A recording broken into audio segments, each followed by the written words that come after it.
دنیا کے سب سے پہلے طاقتور بادشاہ نمرود کی حقیقت۔ دنیا میں صرف 4 لوگ گزرے ہیں جنہوں نے ساری دنیا پر حکومت کی۔ ان میں سے 2 مومین اور 2 کافر بادشاہ تھے۔ 2 کافر بادشاہ نمرود اور بخت نصر تھے۔ یہ دونوں عراق کے بابل شہر کے حکمران تھے۔ قریب 5000 سال پہلے کی بات ہے۔ حضرت نوح علیہ کے بیٹے سام کی اولاد کنان کا نمرود نامی بیٹا عراق کے بابل شہر میں حکومت کر رہا تھا۔ نمرود ہی سب سے پہلا بادشاہ تھا جس کی حکومت ساری دنیا پر قائم تھی۔ نمرود ہی پہلا شخص ہے جس نے سر پر تاج رکھا۔ اس سے پہلے کسی حکمران نے سر پر تاج نہیں سجایا تھا۔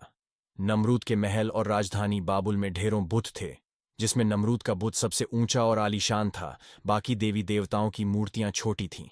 اس کا مطلب وہ خود کو سب کا خدا مانتا تھا۔ حضرت ابراہیم علیہ السلام، جن کی یاد میں ہم قربانی کرتے ہیں، انہوں نے نمرود کو ایمان کی دعوت دی۔ نمرود کو بہت سمجھایا، الٹا اس نے آپ کو آگ میں ڈلوا دیا۔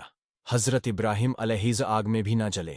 یہ معجزہ دیکھ کر بھی بابل کی گمراہ قوم اور بدبخت نمرود ایمان نہ لا سکے۔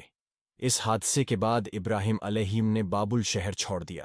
اپنے بھتیجے لوط علیہ السلام بیوی سارا کے ساتھ مصر ہجرت کر گئے۔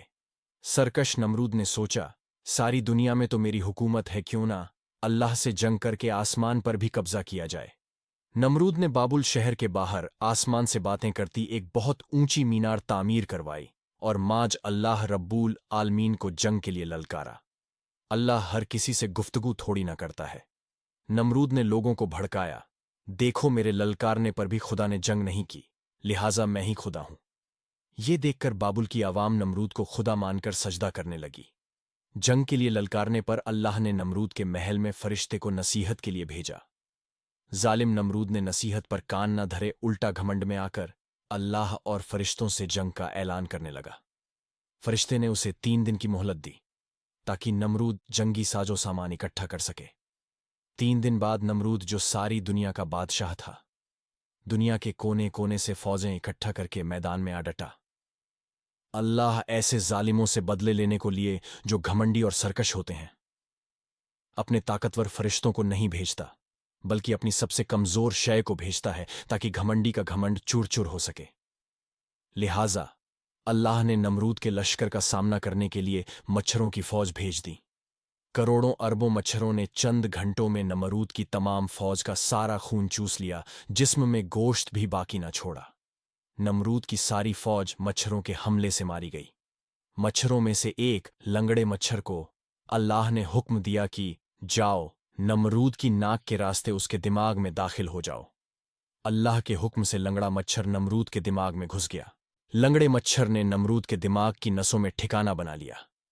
مچھر کے کاٹنے سے گھمنڈی نمرود کا سر درد سے پھٹنے لگتا۔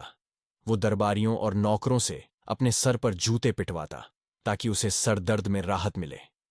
اس طرح بابل کے بھگوان کی اسی کے دربار میں سر عام پٹائی ہوتی تھی۔ سر پر جوتے کھاتے کھاتے نمرود کو زمانہ گزر گیا اور لنگڑے مچھر نے اس کا جینا حرام کر دیا۔ آخر ایک دن دماغ کی نس پھٹنے سے اس کافر اور گھمنڈی بادشاہ کا ہمیشہ ہمیشہ کے لیے خاتمہ ہو گیا، جو خود کو خدا مانتا تھا، جسے اللہ نے صرف ایک معمولی لنگڑے مچھر سے مروا دیا۔ اللہ جب کسی کو حکومت دیتا ہے تو اسے عوام کا خیال رکھنا چاہیے، انہیں گمراہی میں نہیں ڈالنا چاہیے۔ حکمران حکومت ملنے پر سرکشی اور گھمنڈ نہ کریں، ورنہ اللہ ایسے سرکش اور گھمنڈی کو، چاہے وہ ساری دنیا کا سب سے طاقتور حکمران ہی کیوں نہ ہو، ایک معمولی